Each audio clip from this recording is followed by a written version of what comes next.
Cancer ಬಗ್ಗೆ ನೀವು ತಿಳಿದುಕೊಳ್ಳಬೇಕಾದ ವಿಷಯಗಳು. Point number 1. ಇತ್ತೀಚಿನ ದಿನಗಳಲ್ಲಿ ಕ್ಯಾನ್ಸರ್ ಪ್ರಕರಣಗಳು ಹೆಚ್ಚುತ್ತಿರುವ ವ್ಯಾಪ್ತಿಯನ್ನು ನಾವೆಲ್ಲರೂ ತಿಳಿದಿದ್ದೇವೆ. ಹಾಗಾದರೆ ಈಗ ಕ್ಯಾನ್ಸರ್ ಅಪಾಯವನ್ನು ಕಡಿಮೆ ಮಾಡುವ ಅಭ್ಯಾಸಗಳ ಬಗ್ಗೆ ತಿಳಿದುಕೊಳ್ಳೋಣ.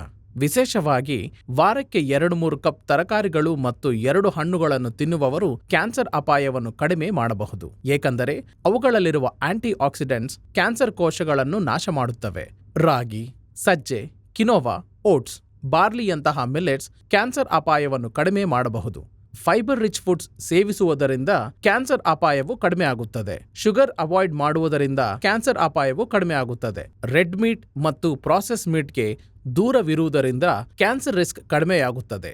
ನಿಮ್ಮ ವಿಟಮಿನ್ ಡಿ ಮಟ್ಟವನ್ನು ನಿಯಂತ್ರಣದಲ್ಲಿಟ್ಟುಕೊಳ್ಳುವುದರಿಂದ ಕ್ಯಾನ್ಸರ್ ಅಪಾಯವು ಕಡಿಮೆ ಆಗುತ್ತದೆ. ಮದ್ಯಪಾನ ಮತ್ತು ಧೂಮಪಾನವನ್ನು ತಪ್ಪಿಸುವುದರಿಂದ ಕ್ಯಾನ್ಸರ್ ಅಪಾಯವು ಕಡಿಮೆ ಆಗುತ್ತದೆ. ನಿಯಮಿತ ವ್ಯಾಯಾಮವು ಕ್ಯಾನ್ಸರ್ ಅಪಾಯವನ್ನು ಕಡಿಮೆ ಮಾಡುತ್ತದೆ. ಆದ್ದರಿಂದ ಸಾಧ್ಯವಾದರೆ ನೀವು ಇವುಗಳನ್ನು ಸಹ ಅನುಸರಿಸಬೇಕು.